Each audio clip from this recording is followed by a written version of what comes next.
Salut, bienvenue sur la chaîne Investir Mental où on te parle d'investissement, que ce soit immobilier, bourse ou autre. Et aujourd'hui, on va répondre à cette question, c'est quand faut-il vendre son bien immobilier? En fait, quel est le meilleur moment pour vendre son bien immobilier?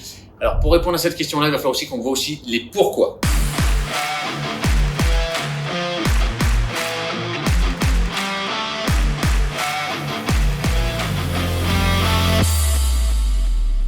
Alors, pourquoi il faut déjà se poser la question, est-ce que je dois vendre un bien immobilier ou pas? Ou est-ce qu'il faudrait peut-être même voir à attendre un petit peu? Déjà, les pourquoi, ils sont très simples. C'est peut-être parce que tu es déjà en manque de cash. Et quand tu es en manque de cash et que tu as un parc immobilier, tu vois que ceux que tu as déjà bien remboursés au niveau de la banque et avec la plus-value que tu vas prendre, ça c'est parfait parce que tu vas pouvoir encaisser un maximum d'argent et parce que tu as peut-être envie de rentrer un peu de manière plus forte en bourse, et ça c'est ok, tu vois. Là je veux dire, ouais, donc ça c'est un bon pourquoi. Ça peut être aussi pour baisser peut-être ton encours. Parce que l'encours à la banque est peut-être là costaud et que tu n'arrives pas à passer le plafond de verre.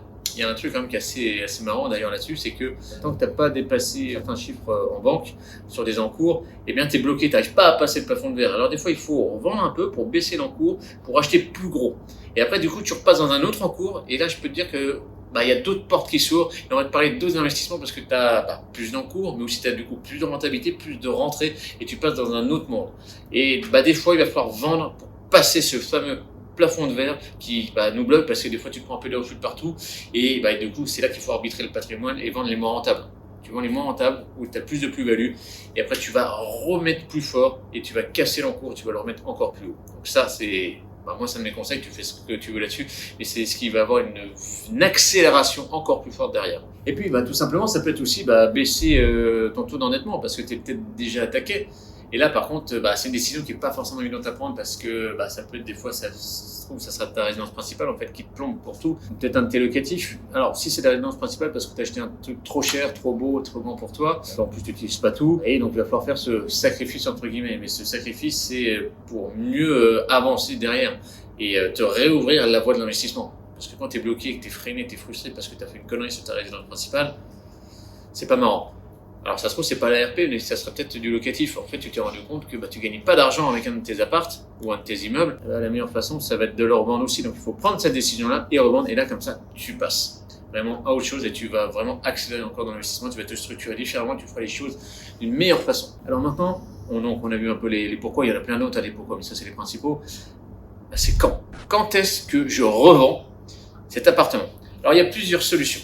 Déjà s'il y a encore des travaux, attention, pour moi, je pense que c'est pas le meilleur moment pour vendre son bien parce que on vend pas un bien immobilier, on vend un bien avec du potentiel. Donc il va falloir vendre le potentiel et il va falloir trouver donc l'investisseur qui cherche ce potentiel-là. Par contre, tu sais tu vas te faire un petit peu grignoter au niveau de la négo et c'est normal, c'est le jeu parce que forcément ton produit n'est pas terminé. Donc pour moi, c'est pas le meilleur. Il y a un autre cas, c'est quand il y a un changement de loi. Par exemple, je reprends l'exemple de Nice, la ville de Nice. Et à un moment donné, elle a dit, allez, stop les gars, il n'y a plus de Airbnb, c'est terminé, ça, vous arrêtez. Ceux qui sont passés avant, c'est bien, ils restent comme ça, mais les nouveaux, c'est mort. Et toi, tu viens de l'acheter, et puis boum, il y a le couperet qui va tomber, tu vas plus pouvoir faire de location courte durée. Là, c'est compliqué. Et tu sais que si tu le loues en normal sur Nice, t'es mort, t'as pas ta rentabilité. Donc là, il faut faire vraiment très attention à ça. Et donc là, par contre, ça peut être un bon déclencheur pour le vendre. Et donc, là, il faut vraiment protéger sa rentabilité, du coup, protéger son taux d'endettement. Et là, donc, essayer de le revendre juste avant le changement de loi où t'as pas le choix. Donc, il faut le vendre. Parce que tu peux plus faire l'exploitation que tu voulais faire. Donc, du coup, toucher ta rentabilité, donc ton cash flow. Et que ce bien-là va te bloquer clairement, ton avenir financier. Là, il va falloir le revendre. Donc, c'est un bon moment pour le vendre. Même si tu pars à zéro, c'est pas grave. C'est pas grave parce qu'il va pas t'empêcher d'aller plus loin. Donc, faites bien attention à ça. Soyez très vigilants. C'est des changements de contexte législatif. Et enfin, le meilleur moment pour vendre son bien immobilier, pour nous, c'est en fait quand il est au maximum, tu vois. C'est-à-dire, la rentabilité, elle est installée. Tous les travaux sont réalisés, d'accord, ça roule. Et c'est avant que commence à y avoir une détérioration du bien, parce que ça se détériore toujours un petit peu, donc tu vas remettre de l'argent pour le tenir à flot. Là, tu pourrais le vendre là au maximum parce que tu as beaucoup d'investisseurs qui recherchent en gros du clé en main, du tout fait. Ils n'ont pas envie de trop se prendre la tête à régler des problèmes. Toi, tu as réglé tous les problèmes en amont. Et là, le bien, il est au top du top. Il crache comme il faut sa rentabilité. Et c'est là qu'il faut le vendre. Et là, tu vas le vendre très rapidement sur le marché parce que ça va être très liquide. Et toi, tu vas pouvoir encaisser ta plus-value. Et donc, du coup, ton cash pour en faire, parce que tu veux, si tu as envie de partir à Bora Bora, tu pars à Bora Bora. Si tu veux le placer en bourse pour te générer des revenus supplémentaires pour partir à Bora Bora, quelques mois plus tard, fais ça, ça va encore mieux. Bon, j'espère que tu as kiffé cette vidéo et que tu as compris en fait quand est-ce qu'il faut vendre son appartement au mieux et tu vois qu'il y a parfois des notions de sacrifice. Donc partage cette vidéo à des amis qui ont un peu du mal à passer à l'action, se dire ils n'arrivent pas à vendre et tout, partage-leur un maximum.